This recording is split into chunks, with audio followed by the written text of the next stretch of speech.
Nós estamos de volta. Você está na Rede Mundo Maior de Televisão e na Rede Boa Nova de Rádio, no programa Alma Querida. Nós estamos analisando o e-mail de uma irmã que está fora do Brasil há 5 anos. Mas antes de darmos sequência aos nossos comentários, eu queria fazer um pedido a você. De qualquer lugar do Brasil, você vai fazer uma ligação, vai ser gratuita. Você liga para 0800 12 18 38, você vai ser atendido pelo Clube Amigos da Boa Nova. E aí você vai ficar sabendo, se você ficar sócio do Clube Amigos da Boa Nova, o benefício que você está trazendo para você, que vai estar fazendo uma caridade, aquilo que você faz para o outro, você recebe de volta, e para nós, que você vai ser um copartícipe desse programa. Você vai estar aqui fazendo o programa comigo. E com todos os outros programadores da Rede Boa Nova de Rádio e da Rede Mundo Maior de Televisão. Então, telefone 0800 12 18 38. O Clube Amigos da Boa Nova e todos aqueles que são beneficiados pelos nossos trabalhos vão ficar muito gratos a você. Essa nossa irmã, ela diz que está fora do Brasil há 5 anos e que é casada e tem um filho espetacular. Agora, que coisa interessante, eu sou casada e tenho um filho espetacular. Depois ela diz, somos um casal de homossexuais. E ela vai dizer, vai chamar a parceira de namorada. É a primeira vez que a gente vê isso, né? É casada e chama o parceiro ou parceira de namorada. E depois ela diz, ela tem um filho espetacular. Deus que te abençoe. Porque ela disse que esse filho é um filho adotivo. E ela adotou de quem? Quem é a mãe natural do filho que ela adotou? A parceira dela, que ela chama de namorada. Tá? Ela chama a parceira de namorada e diz que adotou o filho e que ele é espetacular e que eles se dão muito bem. Só que, veja, ela diz que ela tem que fazer muito esforço para segurar as pontas e o preconceito. Mas ela diz que às vezes bate aquela vontade de abandonar tudo e voltar para os braços da família e amigos no Brasil. Ora, o que ela fez? Ela saiu do Brasil, nós já falamos. Ela usou drogas, tem uma tendência homossexual, é homossexual, ou seja, o nível de insubmissão é grande. E a insubmissão é nós não aceitarmos as condições que a vida nos impõe. Você nasce como homem, isso tem uma significação. Como mulher, isso tem uma significação. Você nasce preto, branco, amarelo, isso tem uma significação. E a significação é que aprendizado você tem que fazer. E esse aprendizado traz uma submissão. E sempre que você não se submete, acaba sendo submetido. O exemplo que nós damos é o seguinte, você não se submete a usar direito as suas pernas. Então o que vai acontecer? Qual é a submissão? Use direito as suas pernas só para fazer o bem. Qual é a submissão? Use as suas mãos para fazer o bem. Qual é a submissão? Use os seus olhos para ver a luz do mundo e ver o bem. Qual é a submissão? Você usar a sua língua, a sua boca, para falar direito e falar coisas adequadas para o mundo. Ah, mas eu sou insubmisso a tudo isso. Eu falo o que eu quero, faço com as minhas mãos o que eu quero, e as minhas pernas eu vou para onde eu quero. Jesus disse assim, se o teu olho é motivo de escândalo, de perdição, arranca-o e o atira fora. Porque é melhor você entrar na vida cego do que padecer no fogo do inferno. Jesus não estava dizendo da vida eterna, que a vida eterna não é lugar de cego, nem paraíso. Ele não estava falando de você entrar no paraíso. Mas você voltar para cá, para esta vida, cego, porque não usou direito os olhos. Mudo, porque não usou direito a palavra, ou senão gago. Nossa, nós temos amigos conhecidos nossos que são relativamente gagos. Uma dificuldade muito grande para falar. Alguns até nós ajudamos a vencer isso e os transformamos em oradores. Mas a oratória tem uma certa característica, que é como se tivesse que ter muito cuidado, senão eu vou dizer um monte de desaforos. E essas pessoas que têm essa gagueira, se a gente vai verificar em razão de vidas passadas, sempre foram pessoas muito arbitrárias, arrogantes, às vezes até perniciosas para o social e impositivas do outro. Então, se você não é submisso a uma determinada condição que Deus te dá, você vai ser submetido a uma condição pior. Eu digo, se você não usa direito as suas pernas, vai andar de muleta ou de cadeira de rodas. Não usa direito as suas mãos, vai precisar que alguém te dê comida na boca, porque você não vai nascer sem mãos, como é que você vai fazer? Você não vai aprender a usar um pedaço de braço como se fosse mão. Mas é sempre um resgate que você vai fazer daquilo que você deixou de fazer numa vida anterior. Então, é muito melhor ser submisso. E seria melhor se você tivesse sido submissa à sua condição sexual. Seria melhor se você tivesse sido submissa à sua condição de ser parceira das pessoas num nível de consciência elevado. E não ser parceira de pessoas drogadas, como muita gente faz. Você ser submissa a respeitar vínculos, mas você diz, eu tive relacionamentos sexuais com homens casados. Você ser submissa, como você foi submissa, quando você diz assim, eu adotei o filho da minha namorada. Você foi submissa, ou seja, ama o próximo como a si mesmo. E vocês se dão muito bem. Ora, mas você diz que você não está bem com a sua autoestima. Nós explicamos. Por que você não vai estar bem com a sua autoestima? Porque, afinal de contas, você fez coisas que não devia fazer. E Jesus diz assim, se você vai fazer a sua oferta no altar e se lembra de que alguém tem alguma coisa contra você, vá primeiro se reconciliar com o seu inimigo. Depois você volta para fazer a sua oferta. A oferta no altar, muitas vezes, é uma oração. É até o pensamento de você ser ajudada. É um pedido, é uma prece. Um desejo é uma prece. E todos os sonhos e desejos precisam ser atendidos, porque se eles não forem adequados, você vai quebrar a cara. Se você vai quebrar a cara, você volta para o caminho certo. Então, Jesus diz, né? Você tem que se reconciliar com o teu adversário se você sente que alguém tem alguma coisa contra você. Ora, quem é o seu adversário? Vamos admitir que seja o seu vizinho. Tá? Há tantos anos você não fala com ele que você nem sabe se ele existe ou não. Mas aí você anda alguns quarteirões e vai conversar com o vizinho para pedir perdão. Chega lá, a mulher dele te atende e diz assim, e você fala, onde é que está o João? Queria falar com o João. Ah, o senhor não sabe? O João faleceu há 2 anos. Como é que você vai fazer? Você vai pedir perdão como se o João já faleceu? Ou senão você chega lá e o João te atende. E você pede perdão do que ele fez com você. Por exemplo, ele te deu um pisão na unha encravada um dia, você ficou muito bravo, xingou bastante, ficou inimigo dele, né? E agora você está lá para pedir perdão de tudo que você fez com ele. Aí ele diz assim, vamos admitir, você se chama José. Ele fala, mas José, eu tenho que te agradecer aquele pisão que você me deu naquele dia. Me perdoa você porque eu te xinguei tanto, fiquei com raiva, mas eu não pude ir na balada onde eu ia. E olha, você me salvou, porque saiu um tiroteio lá, morreu gente naquela balada. Obrigado, viu? Foi uma bênção você ter pisado na minha unha encravada. Então, você foi pedir perdão e não tinha que pedir perdão. Agora, outra hipótese, você chega lá para pedir perdão e o João sai e você fala com ele, ele diz assim, eu não te perdoo, nem agora, nem nunca, seu bandido, seu isso e aquilo, diz um monte de palavrão e diz, some da minha frente. Você vai ficar sem perdão, vai ficar sem falar com Deus porque o João não quer te perdoar? Isso é problema do João, não é problema seu. Aí, o que é que você tem que fazer?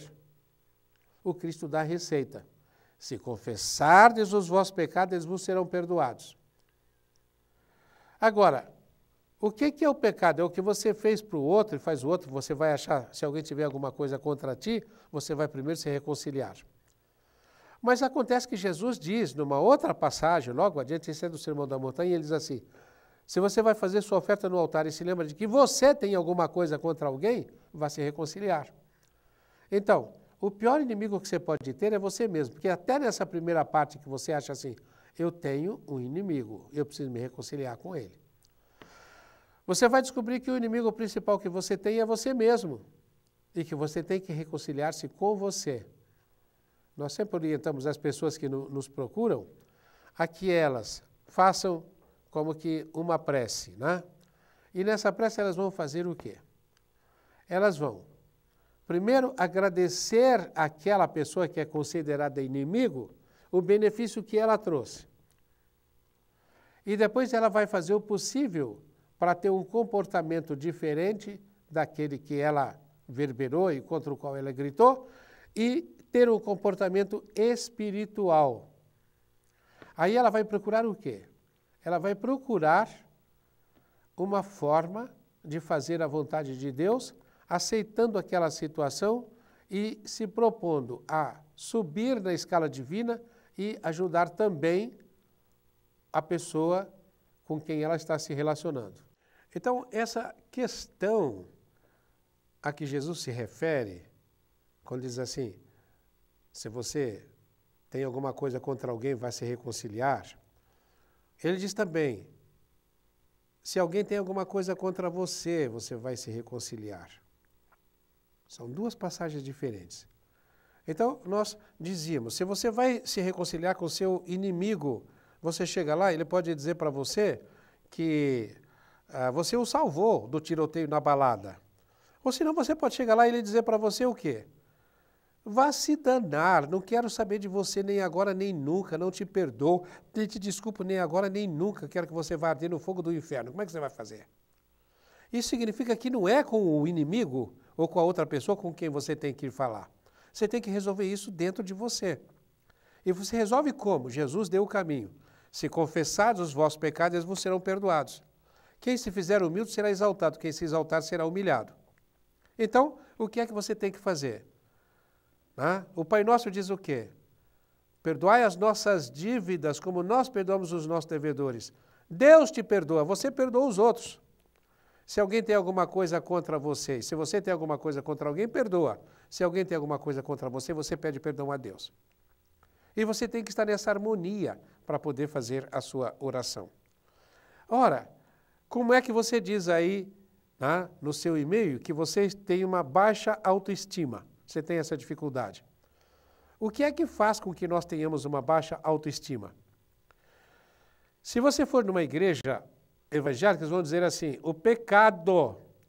Você vai falar comigo, eu vou falar, tem razão, é o pecado. Mas o pecado é uma palavra que vem de uma outra latina que diz peccatus, que quer dizer culpa. A baixa autoestima deriva da culpa que nós temos, pelos erros que nós cometemos e também pelo outro erro que nós cometemos de querermos ser aquilo que não somos. Falta de humildade, falta de gratidão. Gratidão, Senhor, obrigado por tudo que você me dá. Me ajuda. E me ajuda eu perdoar aqueles que me fizeram mal e me perdoa o mal que eu fiz, Senhor. E me livra das tentações. Ou seja, você põe-se numa posição, como nós estávamos dizendo, de humildade, de serviço. Jesus disse na Santa Ceia, quando ele lavava os pés dos apóstolos, e alguns diziam, como Pedro, os meus pés tu não lavarás. E Jesus disse, meu amigo, se não te lavo os pés, nada terás comigo. Aí o Pedrão fala, lava meus pés, minha alma, me lava todo, Senhor. E ele diz assim, Jesus diz, aquele dentre vocês que quiser ser o maior, seja aquele que sirva. Por que ele estava fazendo isto? Porque a Santa Ceia se deu logo depois do Domingo de Ramos. Ele tinha terminado de entrar em Jerusalém numa entrada triunfal. Puseram ramos para eles passar, puseram tapetes, e ele naquele burrico, e todo mundo, Hosanas, o Filho de Deus, o Rei de Israel, o Rei de Israel. E todo mundo achava, agora ele vai assumir o trono, né? E provavelmente os apóstolos estavam lá na casa, onde ia haver a Santa Ceia, discutindo, eu vou ser ministro da educação, eu vou ser ministro daquilo, quem é que vai ser isso, quem é que vai ser aquilo.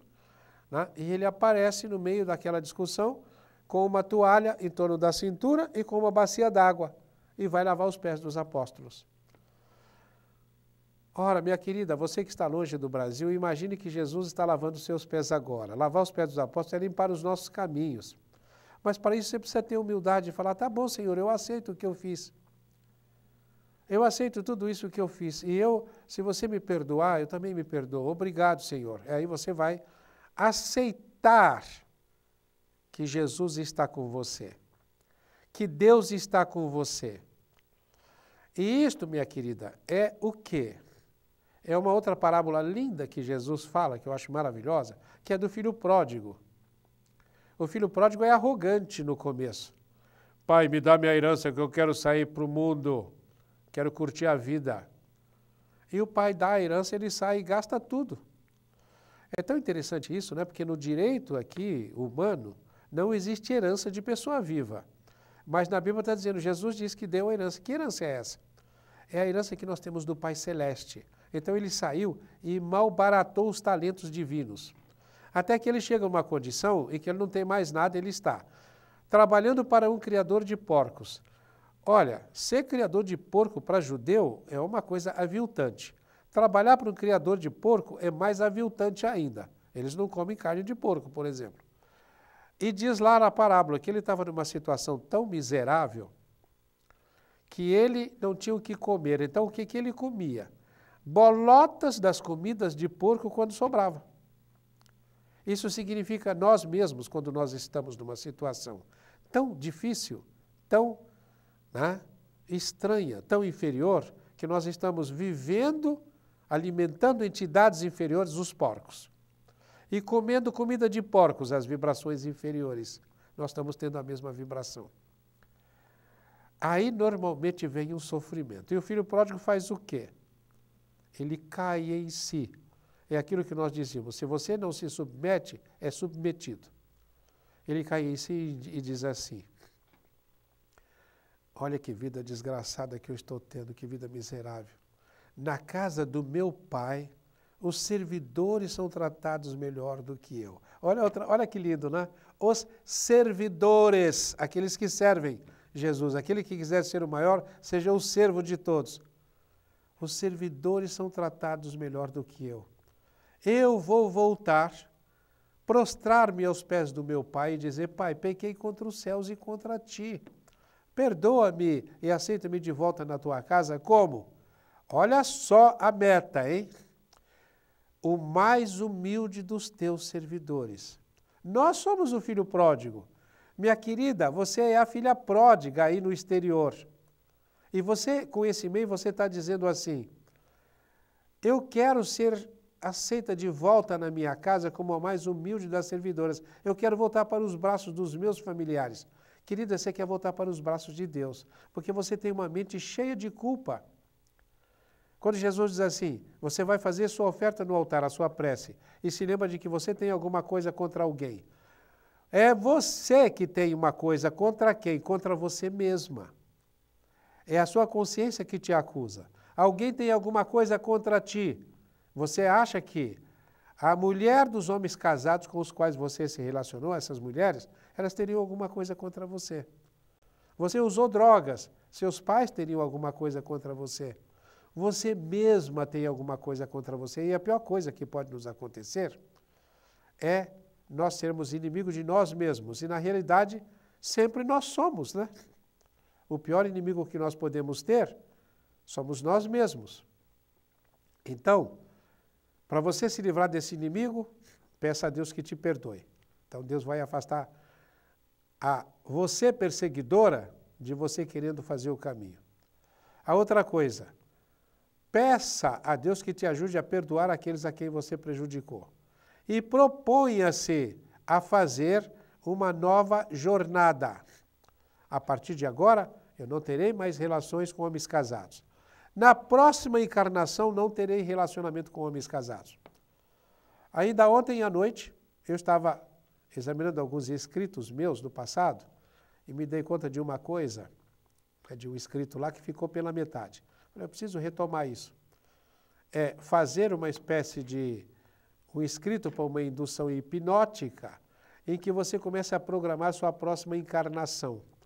Porque aquilo que você deseja intensamente nesta encarnação, você acaba realizando na próxima.